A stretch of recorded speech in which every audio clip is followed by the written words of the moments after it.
Good afternoon everyone. I am Seema Nanda. मैं Saint Xavier school में एक टीचर हूँ और मैं आर्ट ऑफ लिविंग की एक वॉलंटियर भी हूँ। आर्ट ऑफ लिविंग एक एनजीओ है जिसके संस्थापक श्री श्री रविशंकर जी हैं और ये 1986 में ये एनजीओ बना था और अब 42 इयर्स में एग्जैक्टली 160 इयर्स में ये काम कर रहा है। और जो मैं यहाँ पे आज रिप्रेजेंट कर रही हूँ वो जैसे आज मैडम ने क्वेश्चन पूछा स्ट्रेस का, तो अगर मैं आपसे एक छोटा सा क्वेश्चन पूछूं आप सबसे कि आप सब में से कौन है जो हमेशा ही खुश रहना चाहता है? मेरे ख्याल से सभी, है ना।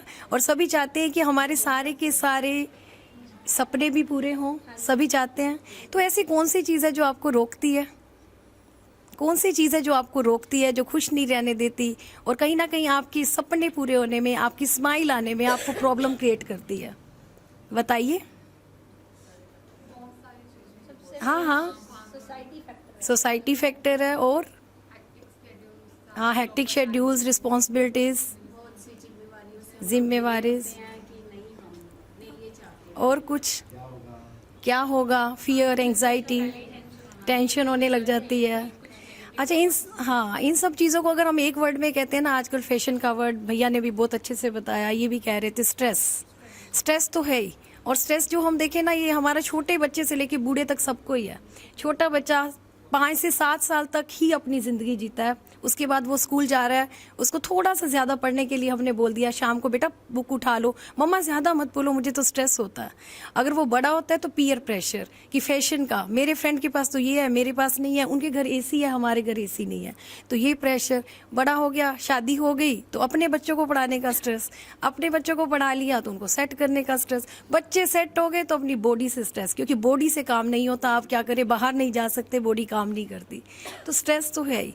अगर हम ये कहें कि स्ट्रेस क्या है, इसकी डेफिनेशन कोई बता सकता है? ये तो हमें पता चला कि क्या क्या टाइप है स्ट्रेस का। अगर हम उसको बोले कि कोई डेफिनेशन बताओ कि स्ट्रेस है क्या, कोई बता सकता है क्या डेफिनेशन है स्ट्रेस की? ऐसी चीजें जो हमारे कंट्रोल में नहीं है। कंट्रोल में नहीं है पर हम ओवर थिंकिंग करते हैं तो स्ट्रेस है।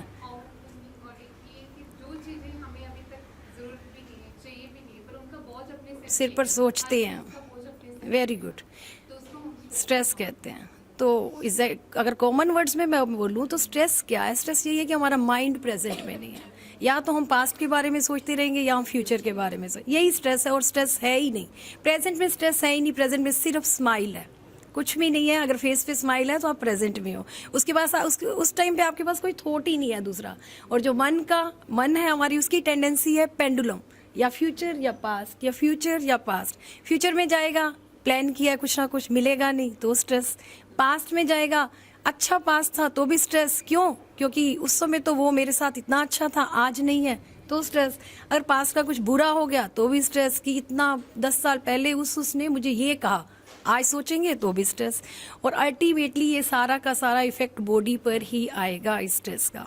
और इस स्ट्रेस को अगर हम चाहें कि हम कहें कि आज मैं स्ट्रेस नहीं लूँगा, कि हमें पता है स्ट्रेस हमारे लिए ठीक नहीं है और हम सोचते रहते हैं, फिर भी सोचते रहते हैं, और हम चाहें कि आज मैं स्ट्रेस नहीं लूँगा, क्या ये पॉसिबल है? पॉसिबल है? नहीं है पॉसिबल।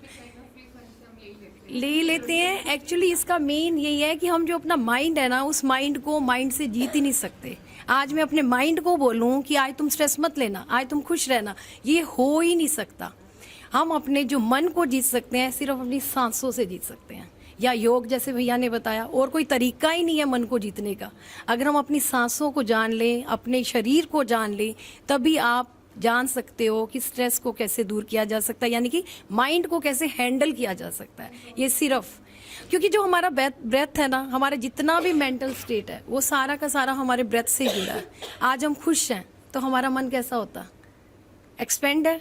तो हमारी सांस कैसे चल रही है हमें पता ही नहीं होता कि हमारी सांस चल रही, भूल भी जाते हैं और अवेयरनेस ही नहीं रहते, इतने एक्सपेंडेड हो जाते हैं। अगर हम कुछ आज बीमार हैं, आज हम उदास हैं, तो आप कभी नोट करना, सांस इतनी लंबी चलती है, इतनी गहरी चलती है, और ऐसे पता चलता है कि आज कुछ है। अगर कोई एक्साइटिंग न्यूज़ आ जाती है, फिर कैसे होता है हमारा सांस, रुक जाता है। मतलब कि जितना भी मेंटल स्टेट है वो सारा ही सारा सांस से जुड़ा है। तो क्यों ना हम अपने सांसों को जाने। अगर सांसों को जान लेंगे, अपने शरीर को जान लेंगे योगा से, मेडिटेशन से, ब्रेथ टेक्निक से, तो अल्टीमेटली स्ट्रेस को हैंडल करना आ जाएगा, माइंड को मैनेज करना आ जाएगा। और जो भैया बार बार कह रहे हैं कि बच्चे की तरह रहो, बच्चे की तरह रहने का सिर्फ यही तरीका है और कोई तरीका नहीं है कि आप बी नेचुरल कैसे हो सकते हैं। अगर हमें अवेयरनेस ही नहीं है अपने बारे में तो हम नेचुरल हो ही नहीं सकते, बिल्कुल भी नहीं हो सकते। और जो ये ब्रीदिंग टेक्निक है, जो ये ब्रेथ को जानने की टेक्निक है, वो जैसे योगा के थ्रू है और ऐसे आर्ट ऑफ लिविंग में भी एक मेडिटेशन कोर्स होता है, बेसिक कोर्स है, हैप्पीनेस कोर्स है। उसके अंदर ब्रीदिंग टेक्निक सिखाई जाती है, जिसके अंदर हमें सांसों को अलग अलग रिदम में लेना सिखाते हैं कि हमने कौन सी। फॉर एग्जाम्पल, अब मेरे को गुस्सा आया, मुझे नहीं लगता ऐसा कोई भी यहाँ पर है जिसको गुस्सा भी आ जाए और उसकी सांस भी शांत रहे। आपने नोट किया होगा, गुस्सा आता होगा तो सांस ऑटोमेटिकली तेज हो जाती है। तो सिर्फ इस चीज को सीखना कि गुस्सा भी आ रहा है और मैं शांत अनटच्ड हूं, मैं दिखा भी रही हूँ। बहुत जरूरी होता है गुस्सा दिखाना कई बार। जैसे टीचर, मैं भी टीचर, हमें स्कूल में प्रटेंड करना पड़ता है। कई बार ऐसा ट्रेंड बन चुका है कि बच्चा गुस्से के बिना सीखता ही नहीं है, तो प्रटेंड करना पड़ता है। तो उस प्रटेंड करने के बाद अपने आप को कैसे अनटच्ड रखा जाए, वो एक ब्रीदिंग टेक्निक हैप्पीनेस कोर्स में सिखाई जाती है। वो हमारे आर्ट ऑफ लिविंग में है, बेसिक प्रोग्राम है। अगर आप में से कोई इंटरेस्टेड हो तो आप ज़रूर ज्वाइन करें, और मैं तो कहती हूँ सभी करें। आप तो सबसे पहले करें क्योंकि आपको इतना अच्छी नॉलेज है तो आप तो और कुछ अगर आप पूछना, मैं अपने बारे में बताती हूँ। अगर मैंने ये टेक्निक जब सीखी थी आज से 7 साल पहले, तो मुझ में तो ड्रास्टिक चेंज आया। एंगर मैनेजमेंट और साथ के साथ टाइम मैनेजमेंट। मैं एक बड़ी स्ट्रिक्ट टीचर थी, बहुत ही स्ट्रिक्ट टीचर थी मुझसे बच्चे डरते थे, बॉन्डिंग नहीं होती थी। मैं सोचती थी कि बच्चों को मैं प्यार भी करती हूँ, क्योंकि जो मेरी इंटेंशन थी वो प्योर थी, पर मेरा जो तरीका था ना, वो स्टिकनेस, वो जो तरीका था वो स्टिकनेस से मैं अपने आप को भी तपाती थी। और अब मैंने देख लिया कि बच्चे को कैसे संभालना है, बच्चों को कैसे संभालना है और खुद को कैसे संभालना है। It's very helpful, miraculous changes होते हैं इसमें, और आई थिंक सबको करना चाहिए। और थैंक यू। और स्ट्रेस के बारे में और कुछ किसी ने कुछ पूछना हो, करना हो तो आप। हम चाहकर भी हैप्पी नहीं रह पाते हैं, बिकॉज हमने अपना जो हैप्पीनेस वाला रिमोट है ना वो दूसरों को दे रखा है। सिर्फ यही है ना, माइंड को ही नहीं मैनेज करना आ रहा, क्योंकि माइंड, हम दूसरों को ही कहते हैं कि जो जैसे कह रहे हैं उसके पीछे पीछे चल पड़ो। जब अपने माइंड को समझ जाएंगे, अपने आप को समझ जाएंगे, हमें पता चल जाएगा कि ये हमारा बटन दबा रहा है, ये अब मुझे हंसा रहा है, अब मुझे रुला रहा है। जिस दिन इस चीज़ की समझ आ जाएगी, ना हम किसी के कहने पे हंसेंगे, ना हम किसी के कहने पे रोएंगे, हम अपने आप में रहेंगे, मस्त रहेंगे, खुश रहेंगे। Thank you.